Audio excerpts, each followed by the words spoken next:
Bright Cutie. Every student matters. Hello students, today we will be taking up this poem from your English reader textbook. The name of the poem is Meadow Surprises. Have you ever visited a meadow? Well, a meadow is basically a grassland. If you haven't visited one, I would suggest that you go and visit one. Just see what kind of surprises a grassland actually hides. Basically, there are so many beautiful streams, lovely birds singing, lovely voices of nature. You would actually experience beautiful things in a meadow. Let us start reading the poem, but before that, we will read the snippet to understand what exactly the poem is all about. Walk across a green field, a park, or even under a clump of trees, and you will notice many wonderful things. What are some of the surprises a meadow has for someone with a keen eye and a sharp ear? Now, this poem is actually about a meadow.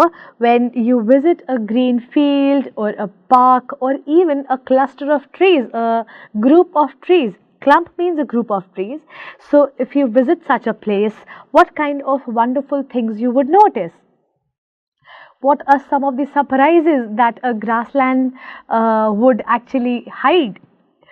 For somebody who is a keen observer, who has keen eyes, keen ears, who observes really well. Let us read the poem.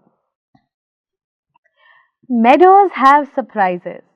You can find them if you look. Walk softly through the velvet grass and listen by the brook. Now here the poet is saying that the meadows, they have beautiful surprises. There are so many things actually which you can observe in a meadow. You can find them if you look, if you observe, you can actually find them. Walk softly through the velvet grass. Now here velvet grass means something which is very soft. So when the grass which is very soft, just walk on it softly and listen by the brook. What does brook mean? It means a small stream. So just listen, stand by the stream and listen to the stream, the noise which the stream is making. Just listen to it and observe what such a wonderful feeling it is. Such a wonderful that nature is actually so beautiful and wonderful. Just observe that. You may see a butterfly rest upon a buttercup and unfold its drinking straws to sip the nectar up. You may actually see a butterfly rest upon a buttercup. Now, what is a buttercup? Buttercup is basically a white plant with small shiny yellow flowers that look like a cup. So basically the poet is saying that you may actually see a butterfly just resting upon a buttercup, a flower, and unfold its drinking straws. Now what are the drinking straws? They are the elongated sucking mouth part. You would have noticed the butterfly has something called as antenna. You will not call it antenna, but it is basically a elongated mouth part with which it sucks nectar from the flowers. So the poet is saying it unfolds its drinking straws to sip the nectar up, to suck the nectar. I'm sure you must know the meaning of nectar. Nectar is basically the liquid that bees or butterflies collect from the flowers. So it is sucking up the nectar from the flowers. You may find a butterfly doing that.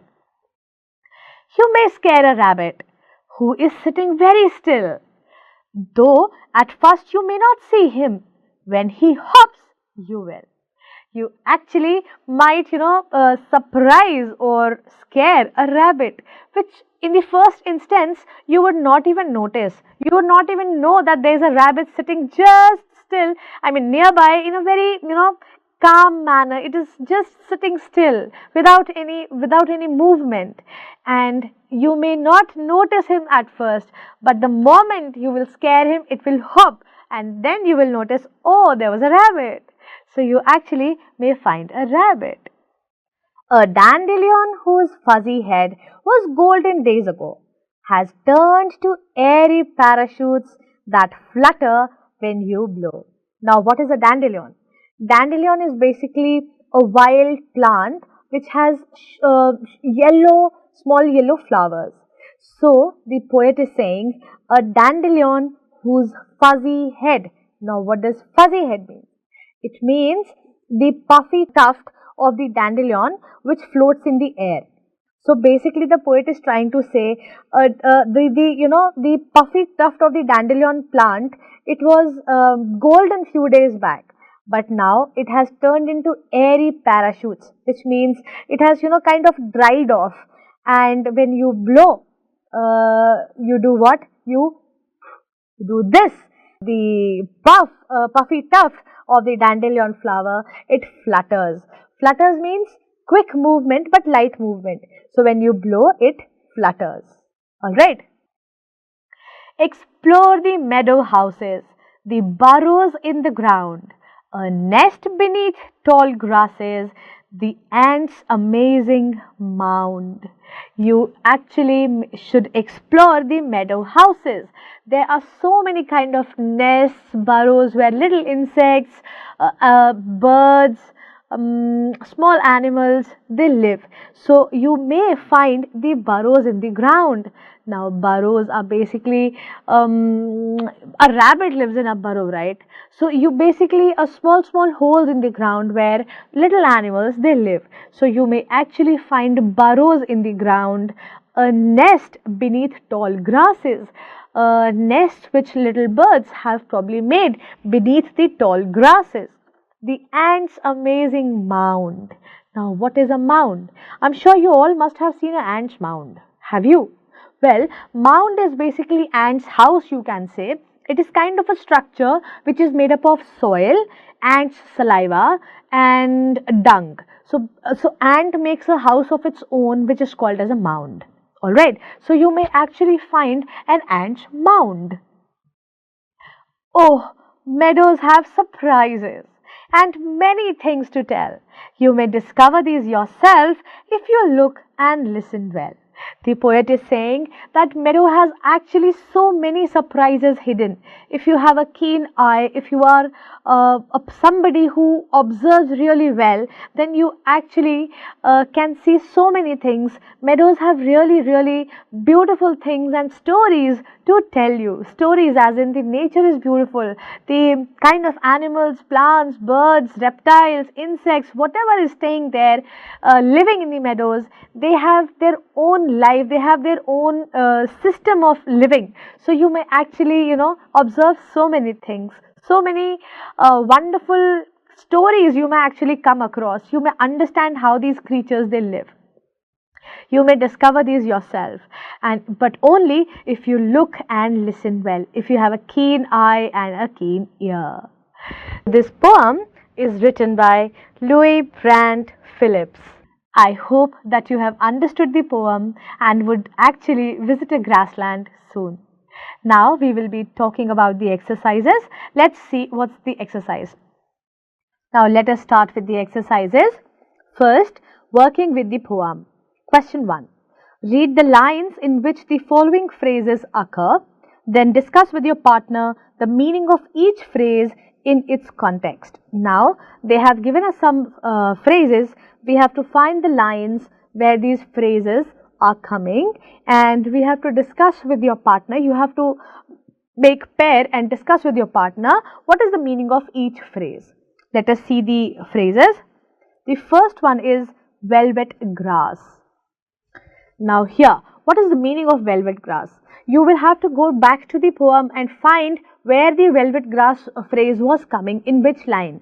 So find that line and understand the meaning of that particular phrase in the context of that line. Let me give you the meanings of the phrases. The first one is velvet grass. What is the meaning of velvet grass here? Let me write it down for you. The meadows are covered with velvet grass, which is very soft to walk on, right? Second one is drinking straws. What is the meaning of drinking straws here? You go back to the poem, find out the lines, and I'll write down the meanings here. The second one I'll write here. The butterfly has long proboscis with the help of which it sucks nectar. Okay, now third one, meadow houses. Meadow house means the open place covered with grass where creatures like rabbits, snakes, ants, etc. make burrows or mounds. Okay? Now, the fourth one, amazing mound. What does that mean? I'll write down here. Mound is a small hill made by ants. Ants collect soil particles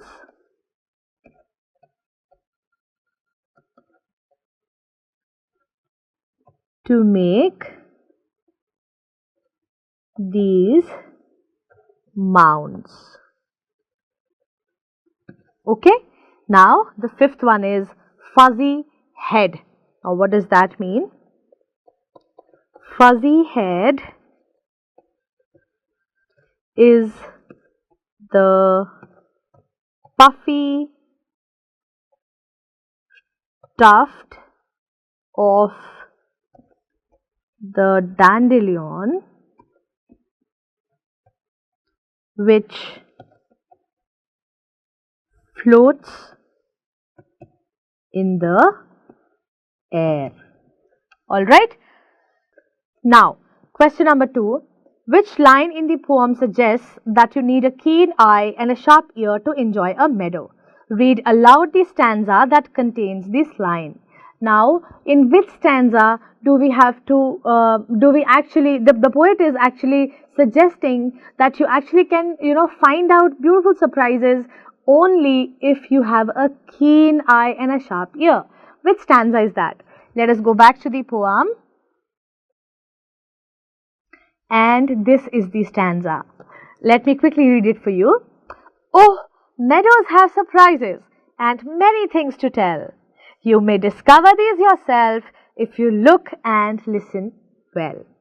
Right? So this is the stanza which suggests that meadows have actually beautiful surprises only if we are really observant and we can observe well. Alright. Now coming back to question number 3. Find pictures of the kinds of birds, insects and scenes mentioned in the poem. Now, this poem has actually given us beautiful sceneries of beautiful scenes of a meadow.